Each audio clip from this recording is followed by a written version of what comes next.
স্বাগত TVN24 news নেটওয়ার্কের নিয়মিত আয়োজন দি ভিউজ অনুষ্ঠানে আপনাদের সাথে আছি আমি সানজুয়েল। আমরা আজকে যে বিষয়টি নিয়ে কথা বলবো এটি সমসাময়িক খুবই গুরুত্বপূর্ণ একটি বিষয়, কারণ প্রেসিডেন্ট ডোনাল্ড ট্রাম্প 20 জানুয়ারি দায়িত্ব নেওয়ার পর থেকেই অভিবাসন বিষয়ে অসংখ্য এক্সিকিউটিভ অর্ডার দিয়েছেন এবং সেগুলোর বাস্তবায়নও শুরু হয়ে গেছে।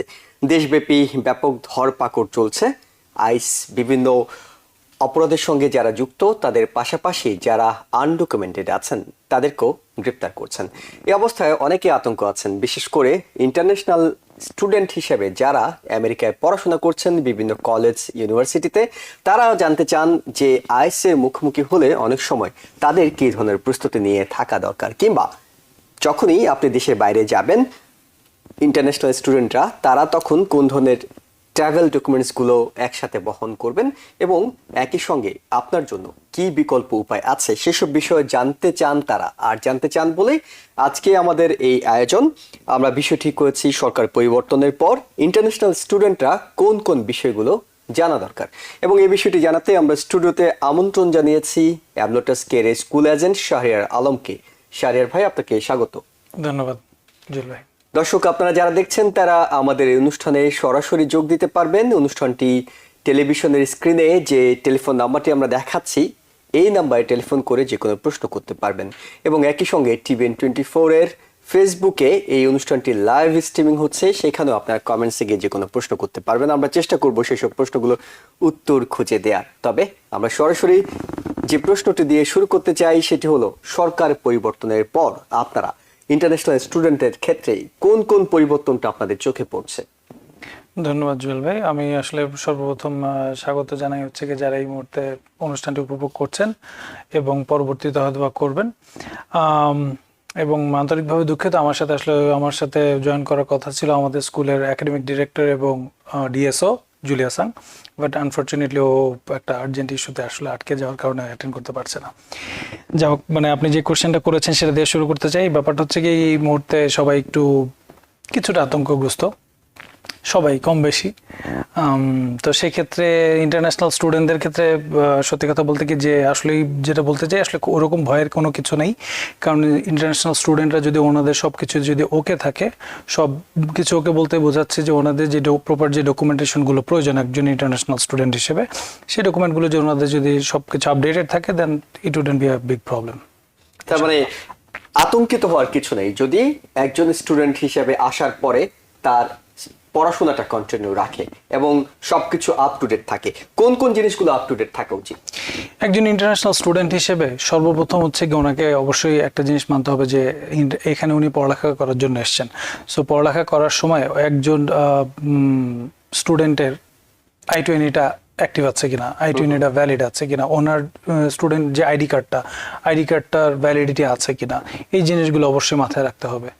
অর্থাৎ এই দুটো জিনিস গুরুত্বপূর্ণ, আপনাকে আপ টু ডেট রাখতেই হবে। জি আচ্ছা, এর পাশাপাশি অনেকে জানতে চান যে I-20 এবং আইডি কার্ড এটি কি সবসময় সঙ্গে ক্যারি করতে হবে? আসলে ব্যাপারটা হচ্ছে কি সবসময় I-20 তো আসলে যেটা হার্ড কপি হয় এটা সবসময় আসলে ক্যারি করার প্রয়োজন নেই, বাট কেউ যদি মনে করেন যে এটা প্রয়োজন তাহলে সেক্ষেত্রে অবশ্যই আমরা বলি যে ওটাকে স্ক্যান করে যদি ওনার মোবাইলের মধ্যে উনি ওটাকে সফট কপিটা প্রিজার্ভ করে, সেক্ষেত্রে ওনার জন্য এটা সেফ।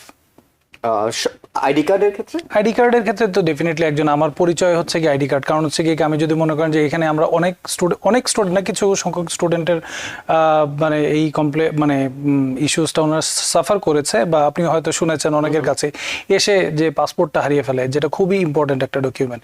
সো পাসপোর্টটার ভিতর ওনার যেমন এটা হচ্ছে ওনার একটা ভ্যালিড আইডেন্টিটি প্লাস হচ্ছে কি ভিসাটা ওটার ভিতরে থাকে। সো পাসপোর্টটা সবসময় আসলে ক্যারি করার প্রয়োজন হয় না যদি ওনার স্টুডেন্ট আইডি কার্ডটার সাথে থাকে, আর পাসপোর্টের সফট কপি যদি ওনার সাথে থাকে দেন দ্যাটস ফাইন।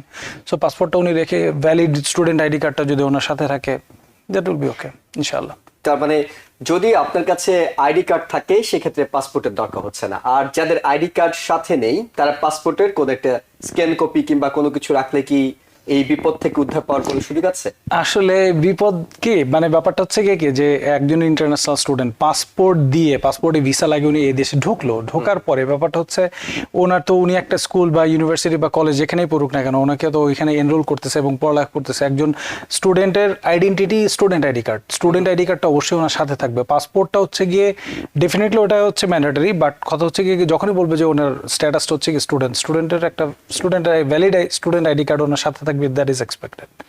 এই ক্ষেত্রে যারা F2 আছে তাদেরও কি I-20 সাথে করে ক্যারি করা দরকার? ওই যে সফট কপিটার কথা বললাম, সফট কপিটা যদি তাদের তো কোনো আইডি কার্ড নেই। না, তাদের F2 যারা থাকে তাদের কোনো আইডি কার্ড হয় না, শুধুমাত্র F1 স্টুডেন্টদের আইডি কার্ড হয়। তা আইডি কার্ডের ওই কপিটা ওনারা যদি মনে করেন যে একটা পিকচার তোলে একটা সফট কপি যে স্টুডেন্ট আইডি কার্ডের যদি F2 রাখতে চায় রাখতে পারেন। অর্থাৎ কিছু ইনফরমেশন আছে, যত বেশি ইনফরমেশন আপনার সঙ্গে আপনি রাখতে পারেন, আপনি যদি হার্ড কপি নাও রাখেন সফট কপিও এমনকি রাখতে পারেন। সফট কপি রাখাটা আমি এই জন্যই বলবো, ওই যে যেটা বললাম যে পাসপোর্টটা যদি কোনো কারণে কেউ হারিয়ে ফেলেন সো তখন আবার আর একটা বড় ধরনের বিড়ম্বনার মধ্যে পড়তে হচ্ছে। এরকম কোনো বিড়ম্বনা যাতে আসলে না পড়েন এই জন্য এটা অ্যাভয়েড করার জন্য ওনারা আসলে সফট কপিটা রাখাটা সমীচীন বলে মনে করি। অনেক ধন্যবাদ আপনাকে। একই সঙ্গে আমরা জানতে চাই শুধুমাত্র আইস কেন্দ্রিক বিষয় নয়, একই সঙ্গে নতুন সরকার আসার পরে ইন্টারন্যাশনাল স্টুডেন্টদের জীবনযাত্রা কোনো পরিবর্তন চোখে পড়ছে কিনা? সত্যি কথা বলতে কি যে অনেকে আসলে ভীত সন্ত্রস্ত, বাট আমি ওই যে একই কথা বারবার বলবো যে স্টুডেন্টরা এখানে এসেছেন পড়ালেখা করার জন্য এবং স্টুডেন্ট ভিসা এইখানে ইউনাইটেড স্টেটসে one of the elite class of visa বলবো। কারণ হচ্ছে কি এইখানে স্টুডেন্টদের এখানে পড়ার জন্য এসেছে, তারা তাদের ক্যারিয়ার ফ্লারিশ করার জন্য তারা এখানে স্টাডি করবে, তারা নিজের দেশে গিয়েও ভালো ক্যারিয়ারে জয়েন করতে পারে বা এখানেও অনেক সুযোগ তৈরি হয়। সেক্ষেত্রে তো ডেফিনেটলি বলবো যে এখানে আসলে যদি ওনাদের গোল যদি ঠিক থাকে তাহলে তো আসলে ওনাদের মানে ভীত সন্ত্রস্ত হওয়ার কিছু নেই। তো ওনারা ওনাদের জিনিসগুলো ওনাদের রেসপন্সিবিলিটিস জানে, যদি না জানে সেক্ষেত্রে স্কুলে এসে স্কুল এজেন্ট আমরা যারা আছি বা কাউন্সিলর যারা আছেন আমাদের স্কুলে, অ্যাডমিশন ডিরেক্টর বা একাডেমিক ডিরেক্টর, এদের সাথে একাডেমিক রিলেটেড ইস্যুসগুলো বা অন্যান্য ওনাদের রাইটসগুলো জানার জন্য আমাদের অ্যাডমিশন ডিরেক্টরের সাথে কথা বলে সেগুলোর ব্যাপারে যদি ওনারা যদি কনসার্ন থাকেন আশা করছি না এতে কোনো সমস্যা হবে না বলে আমরা আশা করছি। অন্য একটি প্রশ্ন আপনার কাছে করতে চাই, সেটা হলো অনেকেই F1 হিসাবে আমেরিকায় প্রবেশ করে থাকেন, তিনি হয়তো পড়াশোনা কন্টিনিউ করছেন কিন্তু একই সঙ্গে হয়তো বৈবাহিক সূত্রে কিংবা অ্যাসাইলাম কিংবা অন্য যে কোনো ভাবে তিনি তার স্ট্যাটাসটা পরিবর্তনের চেষ্টা করেন কিংবা আবেদন করেন, সেসব ক্ষেত্রে ওই ইন্টারন্যাশনাল স্টুডেন্টরা কোনো সমস্যা পড়ার আশঙ্কা আছে কিনা? এটা আসলে একটু টেকনিক্যাল কোশ্চেন হয়ে গেল, যেটা আমি আসলে জুলিয়াকে ছাড়া মনে হয় না খুব একটা ভালো দিতে পারবো। কারণ হচ্ছে গিয়ে কি এটা ইমিগ্রেশন রিলেটেড ইস্যুস, তো ইমিগ্রেশন রিলেটেড ইস্যুস গুলো আমার আসলে অতটা একেবারে বিশেষজ্ঞ যারা আছেন তারা হয়তো মানে ব্যাপারটা হচ্ছে কি আপনি যদি আমাকে বলেন যে শাহরিয়ার আপনি কি আমাকে হার্টের অপারেশনটা করে দিতে পারবেন কিনা, আমি ডেন্টিস্ট, একই রকম বিষয়। অর্থাৎ স্টুডেন্টদের বিষয়গুলো হচ্ছে সেরকম। যারা দেশে বাইরে যাচ্ছেন অর্থাৎ ট্রাভেলে যাচ্ছেন তাদেরকে কোন কোন ডকুমেন্টস গুলো এই সময়টাতে ইন্টারন্যাশনাল স্টুডেন্টদের সঙ্গে রাখা দরকার? ওই যে ঘুরে ফিরে সেম জিনিসগুলো আসে, একটা ভ্যালিড পাসপোর্ট এবং ওনার স্টুডেন্ট ভিসার মেয়াদ আছে কিনা, প্লাস হচ্ছে গিয়ে I-20 মেয়াদটা ভ্যালিড আছে কিনা। কারণ ভ্যালিড যদি না থাকে সেক্ষেত্রে অবশ্যই উনি I-20 এক্সটেন্ড করে তারপর উনি কান্ট্রিটা লিভ করবেন। কারণ হচ্ছে গিয়ে যখন উনি আবার ঢুকবেন তখন হচ্ছে গিয়ে উনি যেই সেমিস্টারটাতে এনরোল করবেন, ফর এক্সাম্পল উনি ভ্যাকেশনে গেছেন, ভ্যাকেশনের পরে যেই সেমিস্টারটা ওই সেমিস্টারটাতে এনরোল করার জন্য ওনার I-20টা ভ্যালিড আছে কিনা এটা আগে অবশ্যই চেক করে তারপরে হচ্ছে গিয়ে ডিরেক্টর বা ডিএসওর কাছ থেকে I-20টা এন্ডোর্স করে তারপর যেতে হবে, যাতে করে এটা মানে কনফার্ম যে স্কুল ওনার এই ট্রাভেলটার ব্যাপারে পারমিশন দিয়েছে।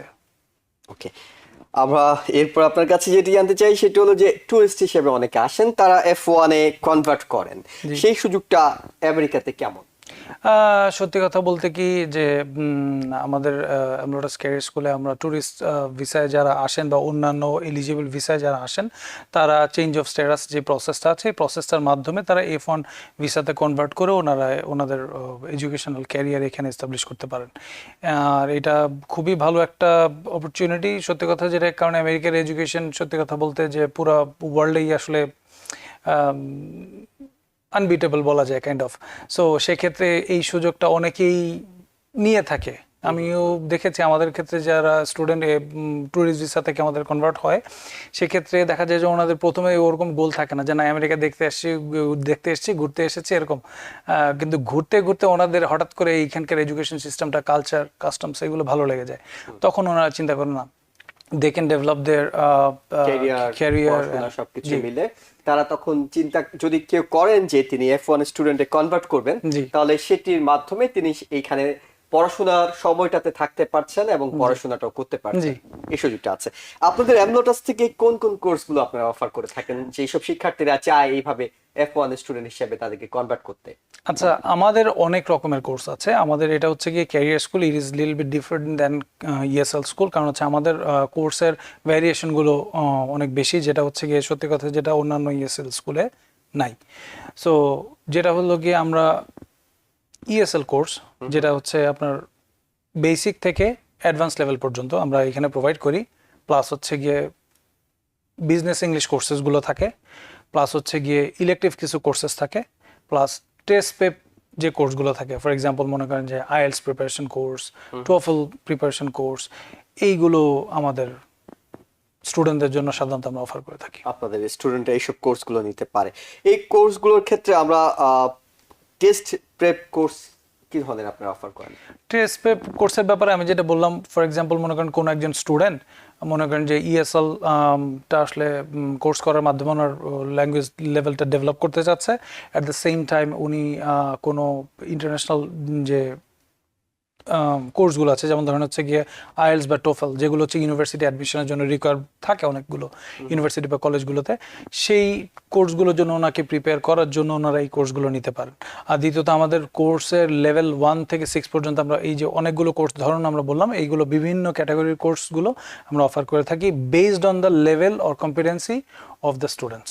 মানে যেমন ধরেন হচ্ছে কি কেউ একজন স্টুডেন্ট আসলো, আসার সাথে সাথেই তাকে আমরা কোনো একটা কোর্স আমরা সাথে সাথে দিয়ে দিই না, কারণ হচ্ছে গিয়ে কি যে তাকে আমরা একটা প্লেসমেন্ট টেস্ট নিয়ে থাকি, প্লেসমেন্ট টেস্টের মাধ্যমে তার লেভেলটা আমরা ডিফাইন করি আগে, যে যদি উনি লেভেল 3 এর সমমানের হয় তখন ওনাকে অবশ্যই ডেফিনেটলি আমরা লেভেল 5 এর কোনো কোর্স অফার করি না, সো ওনাকে আমরা লেভেল 3 ওই সমমানের কোর্সগুলো অফার করি। ঠিক তেমনিভাবে আরেকজন দেখা যাচ্ছে যে ইংলিশে কম্পারেটিভলি কিছুটা ভালো, যেটা আমাদের বাঙালিদের ক্ষেত্রে বা বাংলাদেশিদের ক্ষেত্রে আমরা যেটা অবজার্ভ করে থাকি আলহামদুলিল্লাহ, কারণ হচ্ছে বাংলাদেশে আমাদের সেকেন্ড ল্যাঙ্গুয়েজ হচ্ছে কি ইংলিশ, সো একেবারে বেসিক থেকে ওনাদের আসলে শুরু করতে হয় না, সো একটা সার্টেন লেভেল থেকে শুরু করতে পারে। সো প্লেসমেন্ট টেস্ট নেওয়ার পরে দেখা যায় যে ওনার একটা দেখা গেলো যে লেভেল 4 বা লেভেল 5, তখনও আমরা ওনাকে ওই অনুযায়ী কোর্সগুলো অফার করে থাকি। কোর্সগুলো অফার করে থাকেন। আমি একটু আপনার কাছে আরো জানতে চাই বিজনেস ইংলিশ কোর্স সম্পর্কে আপনাদের। আচ্ছা, বিজনেস ইংলিশের মধ্যে আমাদের বিজনেস ইংলিশ 1 থেকে 4 পর্যন্ত আছে, যেটা হচ্ছে অনেকগুলো লেভেলের মাধ্যমে আমরা আসলে ক্যাটাগরাইজ করি, আমি বললাম অলরেডি। তো অনেকেই দেখা যায় যে কেউ বিজনেস এন্টারপ্রেনার হিসেবে পরবর্তীতে ওনাদের লাইফের ক্যারিয়ার বা গোল সেট করতে চায়, বা পরবর্তীতে দেশে গিয়েও ওনারা হয়তো ভালো কিছু আসলে বিজনেস সেক্টরে বলেন বা বিজনেস ফিল্ডে জব সেলফ এস্টাবলিশমেন্টের ক্ষেত্রে বলেন, এইগুলো আসলে কাজে দেয়। তো পরবর্তীতে কেউ হয়তো MBA করতে চাচ্ছে, বা পরবর্তীতে হয়তো কেউ DBA বা ডক্টরেট অফ বিজনেস অ্যাডমিনিস্ট্রেশন করতে চাচ্ছে, তখন ওনাদের এই যে এই বিজনেস ইংলিশ রিলেটেড যে ESL কোর্সগুলো, সেগুলো ওনাদের খুব ইফেক্টিভ হয়, কারণ আপনার এটা ESL কোর্স ঠিকই, বাট এটা ডিজাইন করা হচ্ছে গিয়ে কি বিজনেস ইংলিশ ফোকাস করে। অ্যাজ এ রেজাল্ট বিজনেসের যে টার্মিনোলজিগুলো থাকে, যেই ইস্যুসগুলো থাকে, যেই ইম্পর্টেন্ট ফ্যাক্টগুলো থাকে যেগুলো ওনাদের জানা প্রয়োজন, হঠাৎ করে ওনারা দেখা গেলো যে একাডেমিক ক্যারিয়ারে ঢুকে গেলে ওগুলো ধরতে একটু সমস্যা হয়। সো আসলে সব কিছুর তো একটা টাইম ফ্রেম থাকে, তখন দেখা যায় যে বুঝে উঠতে উঠতে 1-2টা সেমিস্টার রেজাল্ট খারাপ একবার করে ফেললে, ওটা আপনি নিজেও জানেন, আমরা সবাই পড়ালেখা করেছি, তখন ওইটাকে টেনে নিয়ে উপরে ওঠাতে তখন খুব টাফ হয়ে যায়। তখন দেখা যায় যে স্টুডেন্টদেরকে ওই সাবজেক্টগুলো তখন রিটেক করতে হবে, ওই সেমিস্টার যেই সাবজেক্টগুলোতে খারাপ করেছে। সো এই জন্য আমি সাজেস্ট করবো যারা আসলে বিজনেস ফিল্ডে আসলে পড়ার জন্য চিন্তাভাবনা করছেন বা ক্যারিয়ার সেট করার চিন্তা করছেন, তারা তো ডেফিনেটলি এই কোর্সগুলো নিলে খুবই উপকৃত হবেন, কারণ যাতে করে খুব সহজেই তারা ওই মেইন কোর্সগুলিতে যখন যাবেন তখন ওনারা আসলে স্বাচ্ছন্দ্য ফিল করবেন। হ্যাঁ, আর ইলেকটিভ কোর্সের ক্ষেত্রে আপনারা কি করেন? ইলেকটিভ কোর্সের ক্ষেত্রে আমরা কিছু কোর্স অফার করে থাকি। For example English for medicine, তারপর হচ্ছে গিয়ে English for American literature, American culture, current events. এই কোর্সগুলো হচ্ছে গিয়ে কি বেসড অন দ্য ডিমান্ডস। কারণ হচ্ছে গিয়ে আমাদের চতুর্দিকে দেখা যায় যে অনেকেই আমেরিকার কালচার সম্বন্ধে জানতে চায়, সো বা কারেন্ট ইভেন্টসগুলো সম্বন্ধে জানতে চায়, বা ইউএস এর হিস্ট্রি, যেগুলো এই সাবজেক্টগুলোর মধ্যে চলে আসে। অনেকে আমেরিকান লিটারেচার সম্বন্ধে জানতে চায়। তখন দেখা যায় আলাদা করে শুধু আমেরিকান লিটারেচার জানার জন্য ওনাদের আরেকটা স্পেসিফিক কোনো মেজর কোর্সে ভর্তি না হয়ে ওনারা যদি এই ইএসএল প্রোগ্রামগুলো করেন, তখন দেখা যায় যে ওনাদের ওই ডিমান্ডগুলো ফুলফিল হয়। At the same time they are just improving their English level or competency. এইসব কোর্সগুলোর কোনটার মেয়াদ আসলে কতদিন লাগে এইসব কোর্স শেষ করতে, কিংবা কতদিন পর্যন্ত তিনি করতে পারবেন? আচ্ছা, আমাদের প্রত্যেকটা কোর্স হচ্ছে গিয়ে 15 উইকসের, যেটা হচ্ছে গিয়ে 15 সপ্তাহ। আমাদের এইখানে আসলে একাডেমিক ইয়ারগুলোতে 4টা সপ্তাহে একটা করে মাস ধরা হয়। সো সেক্ষেত্রে যদি আমি বলি পুরোপুরি 4 মাস না, 1 সপ্তাহ কম। সো 16 উইকসের যদি 4 মাস হয়, তাহলে হচ্ছে 15 উইকস আমাদের 4 মাসের 1 সপ্তাহ করে কম। আমাদের প্রত্যেকটা সেমিস্টারে একটা করে সাবজেক্ট স্টুডেন্টরা স্টাডি করে, দেন ওনারা একটা সাবজেক্ট করার পরে আরেকটা সাবজেক্ট বা একটা সেমিস্টার ওনারা পড়তে যদি চান, পড়তে পারেন। দেন হচ্ছে গিয়ে একটা ইন্টারন্যাশনাল স্টুডেন্ট ওনার যদি মানে রিকোয়ার্ড যেই একাডেমিক প্রোগ্রেশনগুলো ওনার প্রয়োজন ছিল, সেগুলো যদি উনি ফুলফিল করেন, যেমন ধরেন ওনার ক্লাস অ্যাটেন্ডেন্স বলেন, উনি যদি এক্সাম ঠিকভাবে কমপ্লিট করতে পারেন, they are just going to be eligible for the vacation off for the whole semester of 15 weeks. তার মানে একটা একাডেমিক ইয়ারে 2টা সেমিস্টার স্টাডি করার পরে একটা ভ্যাকেশন একটা ইন্টারন্যাশনাল স্টুডেন্ট অ্যাভেল করতে পারেন আমাদের সাথে। এবং সপ্তাহে কতদিনের ক্লাসে তাদেরকে আসলে যোগ দিতে হয়? এই ক্ষেত্রে সত্যি কথা বলতে কি আমাদের অনেকটা বলতে গেলে যে আলহামদুলিল্লাহ বলবো যে this is a matter of proud যে কাস্টম বেসড। কেন কাস্টম বেসড বলবো না, আমাদের আসলে মর্নিং ক্লাস স্কেজুল আছে, আফটারনুন ক্লাস স্কেজুল আছে, ইভিনিং ক্লাস স্কেজুল আছে, উইকেন্ড ক্লাস স্কেজুল আছে। সো আমাদের সপ্তাহে 7 দিনই আমাদের স্কুলটা ওপেন থাকে। সো 7 দিনই আমরা আমাদের কোর্সগুলো আমাদের স্টুডেন্টদের জন্য প্রোভাইড করে থাকি।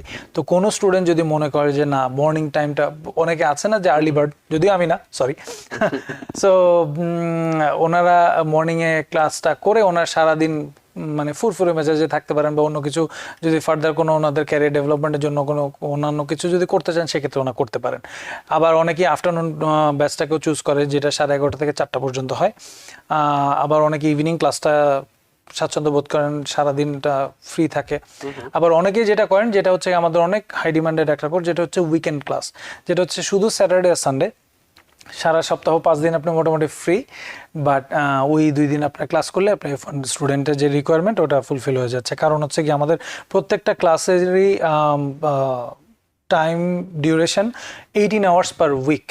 মানে হচ্ছে কি একটা ইন্টারন্যাশনাল স্টুডেন্টের ফুল টাইম 18 ঘন্টা করে ক্লাস করতে হয়। সেই 18 ঘন্টা করে ওনারা যেই স্কেজুলে ক্লাস করুক না কেন, আমরা ওইভাবে করে সেট করে দেওয়া আছে, ওনারা ওইভাবে করে ক্লাস করে 18 ঘন্টা ফুলফিল করে ওনাদের ইন্টারন্যাশনাল স্টুডেন্ট স্ট্যাটাসটা মেইনটেইন করতে পারেন। এবং এই ক্ষেত্রে কি আপনাদের স্কুলে অ্যামলোটাসে কি ফিজিক্যালি পুরো ক্লাসটা করতে হয়, নাকি অনলাইনে করার কোনো অপশন আছে? সত্যি কথা বলতে কি আমাদের কোনো অনলাইনের কোনো সুযোগ নাই। কারণ হচ্ছে গিয়ে F1 ইন্টারন্যাশনাল স্টুডেন্টদের জন্য যেটা প্রয়োজন, ওই যে একটু আগে বললাম যে 18 ঘন্টা করে হচ্ছে গিয়ে ওনাদের প্রত্যেক সপ্তাহে পড়ালেখা করতে হয়, সেই ক্ষেত্রে ওইটা আসলে অনলাইনের সাথে যায় না। একটা সময় ছিল কোভিডের সময় আমাদেরও হাইব্রিড প্রোগ্রাম ছিল, যেটা which was the combination of in person class and the online class. তো সপ্তাহে একটা দিন যেত, বাট ওইটা আগের গভর্নমেন্ট থাকাকালীন অবস্থাতে ওনারা যখন ডিক্লেয়ার করে দিলেন যে না নো মোর কোভিড সিচুয়েশন, তো ওনারা যখনই আমাদের যেই টাইম লিমিটটা বেঁধে দিয়েছে, ঠিক ওই সময় থেকে আমরা আবার ইন পার্সন ক্লাসে আমরা গো ব্যাক করেছি। আপনাদের সাথে ইউনিভার্সিটি কিংবা কলেজগুলোর সম্পর্ক কেমন? অর্থাৎ অ্যামলোটাস থেকে কেউ চাইলে কি ইউনিভার্সিটি কিংবা কলেজে যেতে পারবে, কিংবা কলেজ ইউনিভার্সিটি থেকে চাইলে কি কেউ অ্যামলোটাসে আসতে পারবে? হ্যাঁ, অবশ্যই। কারণ হচ্ছে কি আমরা ইন্টারন্যাশনাল স্টুডেন্ট নিয়েই ডিল করি। সো ইন্টারন্যাশনাল স্টুডেন্টরা অনায়াসে আমাদের স্কুল থেকে কলেজ বা ইউনিভার্সিটিতে যেমন ট্রান্সফার হতে পারবে, ঠিক তেমনিভাবে কলেজ বা ইউনিভার্সিটি থেকে আমাদের এখানে ট্রান্সফার হতে পারবে। এই ক্ষেত্রে কোনো ধরাবাঁধা নিয়ম নেই। কারণ হচ্ছে কি এটা F1 I-20 যখন একটা স্কুল ইস্যু করতে পারে, F1 স্টুডেন্টরা ঠিক ওই স্কুলগুলোতেই আসলে স্টাডি করতে পারবে। সো অ্যামলোটাস ইজ ওয়ান অফ দেম। যেসব ইন্টারন্যাশনাল স্টুডেন্টদের F1 ভিসাটা এক্সপায়ার হয়ে গেছে, তারা কিভাবে পড়াশোনাটা কন্টিনিউ রাখবে? এটার ব্যাপারে আবারও স্মরণ করছি আমার একাডেমিক ডিরেক্টর জুলিয়া থাকলে খুব ভালো হতো, বাট সেক্ষেত্রে হচ্ছে কি ভিসা আমি যতটুকু জানি বা বুঝি ভিসা দিয়ে একটা স্টুডেন্ট এদেশে শুধু ঢুকতে পারে, বাট ওনার স্ট্যাটাসটা থাকবে কি থাকবে না সেক্ষেত্রে অনেকগুলো ইস্যুস কিন্তু ডিপেন্ড করে। আপনি জানেন যে ভিসা দিয়ে একটা যে কোনো মানুষই, সেটা আপনার ট্যুরিস্ট ভিসা হোক, আপনি একদম ভিসার মেয়াদ যদি শেষ দিনও হয় আপনি ঢুকতে পারবেন, কিন্তু আপনার ভিসার মেয়াদের সাথে সম্পর্ক নাই যে আপনি বের হতে হবে, বাট আপনি ঢুকলেন, বাট আপনার লিগাল স্ট্যাটাস আপনি মেনটেন করলেন কি করলেন না সেটা কিন্তু আপনার কার্যক্রমের উপরে আপনার ডিপেন্ড করবে। ওই যে বললাম যে ফুল টাইম 18 ঘন্টা করে যে উনি যদি ওনার F1 অ্যাক্রেডিটেড যে স্কুলগুলো আছে কন্টিনিউ করেন, ওনার I-20 যদি আপডেটেড থাকে, দেন সে উনি কন্ট্রোল করতে পারবেন।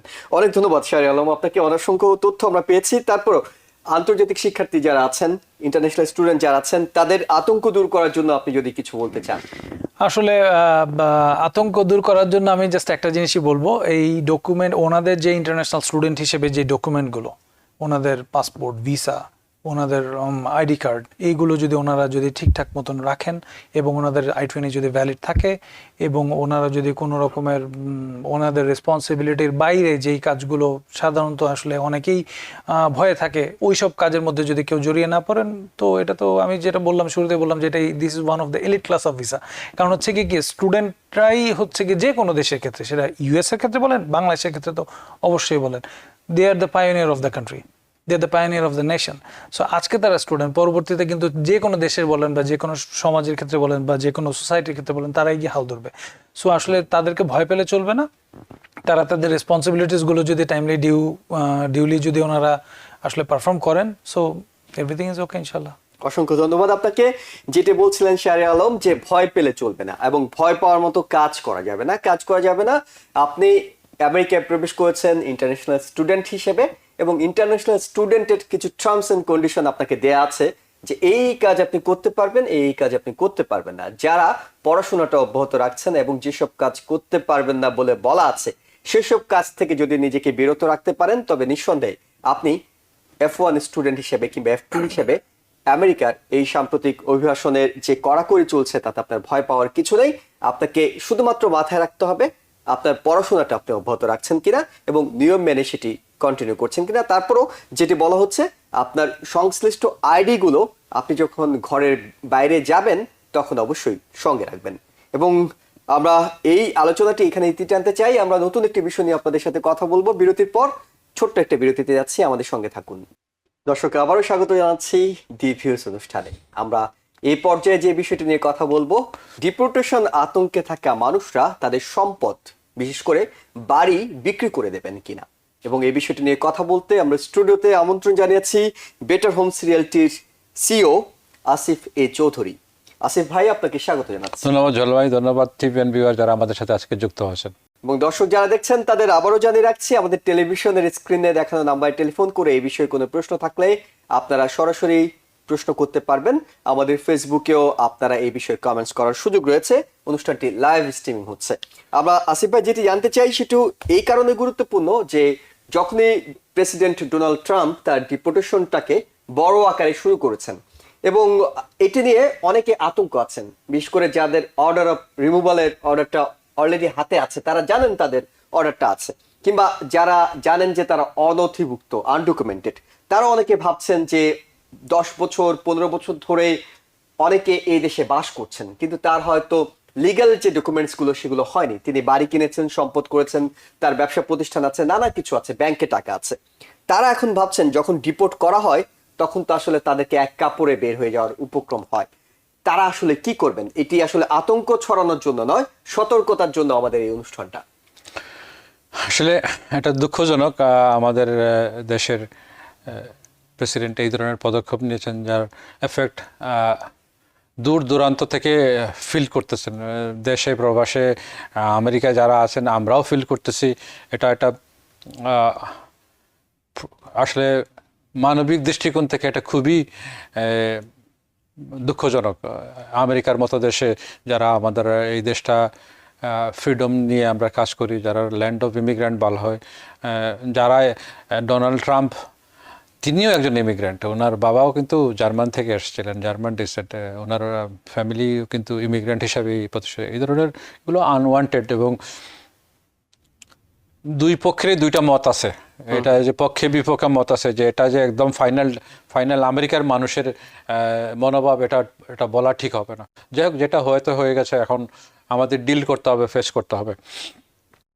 ভয় পাওয়ার কিছু নাই, যে যদি কোনো ধরনের দুর্ঘটনা ঘটে যায় তাহলে তো মনে করেন ঘটেই গেছে। দুর্ঘটনা যে করে ঘটতে পারে, তো আমার হতে পারে, আপনার হইতে পারে, বাট দুর্ঘটনাটা এড়ানোর জন্য যে কাজটা করা দরকার, হয়তো যদি আপনি বিক্রি করতে পারেন, একটা অপশন। দুই, কারোকে আপনি গিফট দিতে পারেন, যদি আপনার ছেলে মেয়ে এই দেশে জন্ম হয়ে থাকে, তার নামে আপনি একটা ট্রাস্টি করে ট্রান্সফার করতে পারেন, যাতে টাকাগুলো নষ্ট না হয়। কারণ আপনি যদি একবারই চলে যান, যদি আপনি যে কথা বললেন যে এক কাপড়ে যদি প্লেনে উঠায় দেওয়া হয়, তো কিছু করার নাই, তখন আপনি কি করবেন? তো প্রথমে একজন আইনি সহায়তা নেই, আইনের সাথে কথা বলুন, একজন লয়ারের সাথে কথা বলুন, একটা ট্রাস্ট আপনি একটা ক্রিয়েট করুন। ক্রিয়েট করে যদি আপনার সন্তান থাকে, সন্তানের নামে বাড়িটা ট্রান্সফার করে দেন। এটার বেনিফিশিয়ারি যেন আপনার সন্তান হয়ে থাকে, আজ হোক কাল হোক, যেহেতু সে আমেরিকার সিটিজেন। আর যদি আপনার কোনো ধরনেরই যদি কোনো কাগজপত্র না থাকে, আমি বলবো যে গিভেন দ্য সিচুয়েশন, এটা তো আনওয়ান্টেড সিচুয়েশন, এটা তো আগে আনপ্রেসিডেন্টেড, আমরা এতটুকু হবে আশা করি না, যেটা ফিয়ার আমাদের মধ্যে কাজ করতেছে। ফিয়ারটা, আমারও আত্মীয় স্বজন আছে, বন্ধু বান্ধব আছে, যারা ইমিগ্রেশনটা হয় নাই, কাগজটা হয় নাই, সেটা মেনে নিতে হবে। মেনে নিয়ে আপনি যদি মনে করেন যে আমার কোনো অপশন নাই, তাহলে বেস্ট থিং টু সেল করে আপনার টাকাটা আপনি একটা জায়গায় আপনি নিয়ে যান, যাতে আপনার ক্ষতি না হয়। কারণ ক্ষতি করে তো লাভ নাই, বাড়ি রেখে আপনার ক্ষতি হয়ে গেল, শেষে আপনি কিছুই পেলেন না, তো সেটা তো মেক সেন্স করে না। তো আপনার এটা একটা কি বলবো, একটা পদক্ষেপ আপনি নিলেন, যাতে আপনার সেফগার্ড, আপনার অপশন থাকে, এইটা দেশে না হোক, ও দেশে গেলেও আপনার জন্য আপনার যে ইনভেস্টমেন্টটা করছেন, আপনি যে টাকাটা যেটা আছে, সেটা একটা সেফগার্ড হিসেবে থাকলো। অথবা আপনি ট্রাস্টির মাধ্যমে আপনার স্বজনদের নামে বা ভাই বোনের বা যে কোনো নামে আপনি যাকে ট্রাস্ট করেন, তার নামে সেটা টাকাটা উইল করে দিলেন, একটা পাওয়ার অফ অ্যাটর্নি দিয়ে রাখলেন, পাওয়ার অফ অ্যাটর্নি দিয়ে রাখলেন। বা না, বেস্ট থিং হলো আপনি একটা ট্রাস্টের মাধ্যমে দিয়ে গেলেন আপনার ছেলে মেয়ে বা ভাই বোনের সাথে, তাইলে ওই যে ট্যাক্সের যে লুপ হোল সেটা কিন্তু ফেস করতে হবে না ট্রাস্টের মাধ্যমে গেলে। তো এগুলো হলো যে আমেরিকার যেমন ল আছে, আবার লরে আবার বাইপাস করারও পদ্ধতি আছে। বা আমি মনে রাখতে হবে, আমেরিকাতে সব ধরনের লর বিরুদ্ধে একটা আনসার আছে, যেখানে আপনাকে বলবে নো মিনস ইয়েস, আপনি আপনার অপশনটা আপনি বের করে নিতে হবে। ইমিগ্রেশনেরও সেম জিনিস, আপনার অ্যাসেট হয়ে গেছে বা করার চিন্তা ভাবনা করতেছেন, হ্যাঁ করতে পারেন, এখনও করতে পারেন। ইমিগ্রান্টরা তো, নন রেসিডেন্টরা তো আসে এই দেশে ইনভেস্টমেন্ট করে, আপনিও সেভাবেও আপনি ইনভেস্টমেন্ট করতে পারবেন। বাট আপনার একটা কর্পোরেশনের নামে করে ফেললেন, আপনি ইনস্টেড অফ সোশ্যাল সিকিউরিটি তো নাই আপনার, আপনি কর্পোরেশনে ট্রান্সফার করলেন। বা যদি আপনার কোনো গ্রুপের সাথে মার্চ করেও সেই কর্পোরেশনে আপনার নাম থাকলো, আপনার সোশ্যাল সিকিউরিটি থাকলো, কিন্তু নাম আপনার থাকলো, আপনার অ্যাসেট হিসাবে এটা কাউন্ট হতে পারে। এই জন্য আজকে কিন্তু আমি ইমিগ্রেশন নিয়ে কথা বলছি, রিয়েল এস্টেটের বাইরে কথা বলছি। মানে আমরা আসলে যার যে সেক্টরটা আমরা একটু জানতে চাই, যে এই সেক্টরের সমাধানের ক্ষেত্রে মানুষ কি ভাববেন? জি, তো করেছেন, এটা রং কিছু করেন নাই, এইগুলো হচ্ছে বা এখনো যারা করতে চাচ্ছেন, মানে একটু একটু করে যদি আমরা এগোই, সেটি হলো যে তার যদি কাগজপত্র নাই থাকে, তিনি সম্পদ কিনতে পারবেন? ইয়েস, তিনি কেনার সময় কিনতে পারবেন, হ্যাঁ কিনতে পারবেন। আর কিন্তু ডাউন পেমেন্টটা সেটা হতে হবে হাইয়ার, হ্যাঁ ক্যাশ হতে হবে বা হাইয়ার হতে হবে, আপনার একটা কর্পোরেশনের মাধ্যমে করতে হবে, একটা লয়ারের মাধ্যমে, আইনি যেগুলো রিকোয়ারমেন্টস সেগুলো আপনি মিট করতে হবে, বা একটা গ্রুপের সাথে আপনি মার্চ করে আপনি নিতে পারবেন। এবং যারা ঢাকা যে ইয়েটা আছে, ইমিগ্রেশনটা আছে, ওরাও কিন্তু কিনতে পারবে, এবং ওটা কিন্তু শুধু থাকার জন্য, আচ্ছা, ইনভেস্টমেন্ট না। H-1B যে ভিসা যেটা আছে, যারা আছে এরাও কিনতে পারবে, এরাও আসছে। মনে করেন আপনার 10 বছরের কন্ট্রাক্ট আছে, 10 বছর আপনি কি বাড়ি কিনবেন না শুধু থাকবেন? No, you can buy house. Okay, হ্যাঁ, you can buy house, you can sell house, but given the situation, এখন আনপ্রেডিক্টেবল সিচুয়েশন, কি হচ্ছে কি হবে না, আপনার মনে করেন আপনি $500,000 ইনভেস্ট করলেন, দেখা গেলো আপনার নেক্সট ডে আপনার জবটা চলে গেছে ডিউ টু টেকনিক্যাল ইস্যুস। তো এই বাড়ি নিয়ে তখন আপনি একটা ঝামেলার মধ্যে থাকবেন, আপনার ইনকাম নাই, কি করবেন না করবেন, কোথায় যায় আবার সেটেল হবেন, আবার কখন জব পাবেন। ওইসব ক্ষেত্রে বেটার হইলো যে এখন যে সিচুয়েশন, আপনি কারো হয়তো আপনি ট্রাস্টির মাধ্যমে কাউকে আপনার স্বজনদের নামে ট্রান্সফার করে নেন, অথবা আপনি সেল করতে পারেন। অর্থাৎ দুটো অপশন, যাদের আত্মীয় স্বজন পরিবারের সদস্যরা আছে তাদের জন্য পরামর্শ হলো আপনি ট্রাস্টের মাধ্যমে তাদের কাছে হস্তান্তর করুন। আর যাদের কেউ নেই, অনেকে আছেন যারা হয়তো দীর্ঘদিন ধরে একাই বাস করছেন, তাদের ক্ষেত্রে আপনি পরামর্শ দিচ্ছেন Sell. যদি আপনি মোটামুটি কনফার্ম থাকেন যে আপনি এই ধরনের একটা সমস্যায় পড়তে যাচ্ছেন, সেক্ষেত্রে প্রিভেন্টিভ মেজার হিসাবে আপনি সেল করে নেন, করে আপনার ক্যাশ আউট করে আপনার মানিটাকে আপনি সেফগার্ড করে রাখুন যেখানে যেভাবেই হোক। Okay. কারণ যদি কোনো কিছু হয়ে যায় তখন কে আপনার এই প্রপার্টিটা লুক আফটার করবে, তখন এটা তো অটোমেটিকলি গভর্নমেন্টের কাছে চলে যাবে অথবা ব্যাংকের কাছে চলে যাবে, ব্যাংকে will take over. So you are not gonna get anything, আপনার রিটার্ন তো আপনি কিছু পাবেন না। এবং আপনি যে আবার এই দেশে ফেরত আসবেন সেই সুযোগও আপনার থাকবে না। অ্যাটলিস্ট 10 বছরের জন্য আপনি আসবেন, 10 বছর পরে যখন আপনি আবার আসবেন আপনার এই প্রপার্টি তো আর থাকবে না। এই ক্ষেত্রে অনেকে তো লোন নিয়ে যারা বাড়ি কিনছেন তাদের লোনটা তো চালু থাকে, আপনি যখন বিক্রি করতে যান তখন কি সেখানে কোনো সমস্যা তৈরি হয় কিনা? না, সমস্যা হয় না, বিক্রি করতে কোনো সমস্যা নেই। কেনার সময় সবচেয়ে বেশি সমস্যা, বিক্রি করার সময় সমস্যা নেই। তো ভয় পাওয়ার কিছু নাই, বেশি ডিসকাস করার দরকার নাই কারোর সাথে। আপনার পার্সোনাল ম্যাটারগুলো ডিসকাস করার একজন ট্রাস্টেড রিয়েল এস্টেটের সাথে আপনি যোগাযোগ করুন, কন্ট্যাক্ট করুন, করে আপনার যাকে আপনি ট্রাস্ট করেন তার মাধ্যমে আপনি আপনার আইনি প্রক্রিয়াটা আপনি অনুসরণ করুন, অবশ্যই আইনি ভাবে কাজটি আপনি করুন যাতে আপনি ক্ষতিগ্রস্ত না হন, সেজন্য বাড়তি সতর্কতার অংশ Exactly. হিসেবে এই কাজটা করা। এক্স্যাক্টলি। এবং আপনার কাছে একই সঙ্গে বাড়ির পাশাপাশি অনেকের ব্যবসা প্রতিষ্ঠান আছে, it goes to the same rules apply. এখানে কোনো ব্যবসা হোক আর বাড়ি হোক আর এনিথিং আপনি এখানে আপনি যদি রিলেটেড কোনো কিছু হয় এই দেশের, তাহলে সেভাবে আপনি প্রিভেন্টিভ মেজার হিসেবে আপনি পদক্ষেপ নেন। আপনি আগে থেকে যদি একটা ওয়ে খোঁজেন, রাস্তা খোঁজেন, তখন আপনার ইজি হবে, আপনার ট্রানজিশনটা ইজি হবে, আপনার হেডাকটা থাকবে না। বাড়ি যদি এই আইনটা যদি চলে যায় তো you always you could buy another house. এবং বাড়ি কিনলে যে আপনি গ্রিন কার্ড পেয়ে যাবেন বা আপনার লিগাল যে স্ট্যাটাস এটা ঠিক হয়ে যাবে, এটা তো ঠিক না। তো মোর লেস আপনি যদি ব্যবসা থাকে তাহলে চান্সেস থাকে আপনার ইমিগ্রেশনটা পাওয়ার। বাট দেন এগেন আপনি আইনিভাবে যান, লয়ারের সাথে, একজন এক্সপেরিয়েন্স লয়ারের সাথে কথা বলুন, কথা বলে আপনার নেক্সট প্ল্যানটা কি হবে সেটা আপনি খুঁজে বের করুন। অর্থাৎ পরামর্শ আপনার হলো যদি আশঙ্কায় থাকে তবে আপনি আশঙ্কা মুক্ত হওয়ার ব্যবস্থা করুন।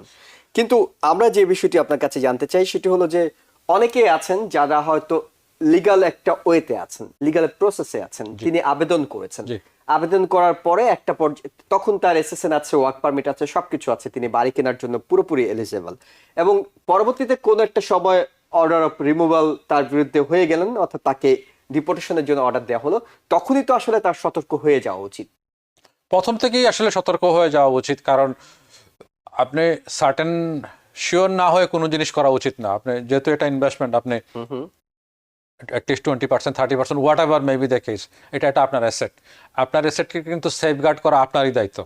তো এমন কাজ করবেন না যেটা করে আপনি একটা দুশ্চিন্তার মধ্যে থাকবেন, কি হবে না হবে, আমার ফ্যামিলির কি হবে, কি হচ্ছে, আমি না থাকলে কি হবে, আমার প্রপার্টি থাকবে কিনা, ব্যবসাটা থাকবে কিনা। তো এই ধরনের পদক্ষেপ থেকে মনে হয় দূরে সরে যাওয়াটাই বেটার। অন্য কোনো ওয়েতে যেখানে আপনি নিজেরে সেফগার্ড করতে পারবেন, প্রোটেকশন দিতে পারবেন, আপনার ফ্যামিলির জন্য আপনি একটা ব্যবস্থা করে যেতে পারবেন, সেটা আপনার করা উচিত। তার হয়তো একটা দামি বাড়ি আছে, একটা দামি গাড়ি আছে, কিন্তু কোনো কারণে তাকে ডিপোর্ট হতে হলো, তিনি তার দেশ থেকে এগুলো বিক্রির আর কোনো সুযোগ নেই। তো জিরো আনলেস আপনি কাউকে অথরাইজ করে দিয়ে যান। যদি আমি যে কথা আগে বললাম যে একটা ট্রাস্টির মাধ্যমে, একটা উইলের মাধ্যমে আপনি অথরাইজ করে দিয়ে গেলেন, ট্রাস্টিটা হইলো বেস্ট। এটা করে আপনার মনে করেন ভাইয়ের নামে ট্রান্সফার করলেন, আপনার হয়তো কাগজ নাই, আপনার ভাইয়ের আছে বা আপনার ছেলের আছে, ছেলে এদেশে জন্ম নিছে, তার নামে করে যেতে পারেন, এবং সেটার বয়স কোনো ম্যাটার না, এটা বয়সটা কোনো ম্যাটার না। তো ট্রাস্টির কাছে গেলে ট্রাস্টি উইল সেল ইট। যদি আপনি বলেন যে হ্যাঁ sell this and proceed goes to my my children, হ্যাঁ, until 18 hold in a bank account, 18-র পরে সে টাকাটা পাবে, বা মান্থলি এত টাকা তোমরা প্রসিড থেকে দিয়ে যাবা। সো মানে এটা হইলো সেফ গার্ড। তো ভয় পাওয়ার কিছু নাই, মানে রাইট রাইট আমরা আমরা কমপ্লিটলি একেবারে ভয় পাওয়ানোর জন্য এই অনুষ্ঠানটা নয়। না, এবং আমি বলতেছি না যে আপনি করতে আপনার ইচ্ছা আপনি করবেন, কি করবেন না করবেন, বাট কিন্তু আপনাদের রিয়েল এস্টেট মার্কেট এখন এই ধরনের কি কোনো অস্থিরতা আপনার চোখে পড়ছে? যারা অনথিভুক্ত আছেন কিংবা যারা এই আতঙ্কে আছেন তারা বাড়ি বিক্রি করে দিচ্ছেন, কিংবা অনেকে আছেন নতুন করে আর বাড়ি কেনার সাহসই করছেন না কারণ তিনি হয়তো গ্রিন কার্ড হোল্ডার কিংবা সিটিজেন নন। এইটা তো মাত্র শুরু হলো, জি। বাট আতঙ্ক তো দেখতে পাচ্ছি মানুষের কথাবার্তায়, চালচলনে, বন্ধু বান্ধব যারা আছেন অনেকের ব্যবসাতেও হ্যাম্পার হচ্ছে, কারণ যারা আনডকুমেন্টেড হিসেবে কাজ করছেন। আমার এক বন্ধুর একটা গ্যারেজ আছে, অটো শপ আছে, সে 3-4 দিন কাজেই আসেন নাই, সে ভয় পেয়ে সাবওয়েতে আসতেছে না, বলতেছে যদি তুমি আমাকে গাড়ি দিয়ে পিক আপ করো তাহলে আমি আসবো। ওকে, তো এই ধরনের ফিয়ার কিন্তু কমিউনিটিতে দেখা যাচ্ছে, হ্যাঁ, কাজ করতেছে। তো তো এটা কিন্তু আসলে আনওয়ান্টেড। আমাদের আমেরিকার মতো জায়গায় এত বিশাল যে একটা দেশের মধ্যে একটা ফিয়ার তৈরি করা, হয়তো একটা political stand, political action, but it's unwanted. আপনার কাছে এই প্রসঙ্গে জানতে চাই, যাদের ক্যাশ আছে অর্থাৎ ক্যাশ সম্পদ আছে, জি। টাকা ডলার, তারা কি করবেন? আপনি সম্পদ হয়তো বিক্রি করে দিলেন, কিন্তু যার হয়তো ব্যাংকে টাকা আছে তিনি কোন পদক্ষেপে এগুবেন? সেম গোজ, আপনি একটা লিগাল বাইন্ডিং এর মধ্যে আপনি একটা ট্রাস্টি করেন, বা আপনার যারা ফাইন্যান্সিয়াল প্ল্যানার আছে তাদের সাথে আপনি কন্ট্যাক্ট করুন, আপনি কিভাবে টাকাটাকে সেফগার্ড করতে পারবেন। আপনি যদি এই টাকাটারেও যদি আপনার ক্যাশ টাকা দিয়ে আপনি বাড়ি কিনেন, আপনি কিনতে পারবেন। I can help, I will set up a corporation, করে আপনার কর্পোরেশনের নামে আপনি বাড়িটা নিতে পারবেন। Over age social security is not necessary, যেহেতু আপনি ইনভেস্ট করতেছেন। আপনার পরবর্তীতে এই কর্পোরেশন কারা চালাবেন? তিনি যদি ডিপোর্ট হয়ে যান তাহলে কর্পোরেশনের ভাগ কি হবে? ডিপোর্ট কর্পোরেশন মাধ্যমে তো গেলে আপনি তখন আপনার একটা বিজনেস, আপনার ডিপোর্ট হলেও তখন আর আপনি লিগাল না, আপনার ডকুমেন্ট আছে, আপনি ইনভেস্ট করছেন, always you can come back. আপনি হয়তো লিগাল হইতে পারলেন না, বাট এজ এ ইনভেস্টার হিসাবে তো আপনি অলওয়েজ ক্যান কাম ব্যাক। আপনি ডেজিগনেট করে যেতে পারেন, আমাকে করতে পারেন, আপনাকে করতে পারেন, হিজ মাই ম্যানেজার বা his what ever it is, একজন লয়ারকে আপনি অ্যাপয়েন্ট করে দিতে পারেন আপনার ট্রানজাকশন পরিচালনার জন্য। সো এটা কিন্তু লিগাল, এটা কিন্তু ইলিগাল না, এই যুগ যুগ ধরে চলে আসছে। এটা কিন্তু আমেরিকা এটাই চাচ্ছে আসলে আমেরিকা, আপনি বিজনেস করুন, এস্টাবলিশ করুন, বাট ওরা লোন দেওয়ার ব্যাপারটা হলো তখন এইসব ইস্যু আসে। অর্থাৎ সেক্ষেত্রে তিনি লোন নিয়ে এটি করতে পারবেন পারবেন না, না। একেবারে ক্যাশ টাকায় পুরো। যদি ক্যাশ টাকাতে করেন, হ্যাঁ, তখন মনে করেন আপনার তো ওই ইনভেস্টার ভিসা প্রোগ্রামটাও আছে, আপনি ইনভেস্ট করে তো আপনি লিগালি সিটিজেনও হতে পারবেন। তো ওইটা আপনার আবারও আপনার আইনি পরামর্শ আপনার নিতে হবে এক্স্যাক্টলি কোন রাউটে আপনি যাবেন, but it's possible, doable. Okay, doable. সেক্ষেত্রে আমরা একেবারেই আপনার কাছে যেটি জানতে চাই, শেষের দিকে আমরা আছি, যারা বাড়ি কিনেছেন, অনেক বছর ধরে আছেন, তারা হয়তো যাদের সন্তান আছে তারা সন্তানের নামে সেটি করে দেওয়ার অপশন আছে, যাদের সন্তান নেই তারা কোন একটা কর্পোরেশনের মাধ্যমে কিংবা ট্রাস্ট করে তারা তাদের কোনো প্রসিডটা আপনি একটা ট্রাস্টের মধ্যে রেখে যেতে পারেন। আমি সাজেস্ট করব যাদের কোনোই আত্মীয় স্বজন নাই বা কেউ নাই, কি করবেন, then sell it and get your cash out. আপনার it's time to cash out. Okay, এখনকার মার্কেটে কেউ যদি বাড়ি কেনার উদ্যোগ নেন, তিনি কতদিনের মধ্যে এটি আসলে বিক্রি করে তিনি ক্যাশ আউট করতে পারবেন? 90 ডেজ। 90 ডেজ, 90 ডেজের মধ্যে।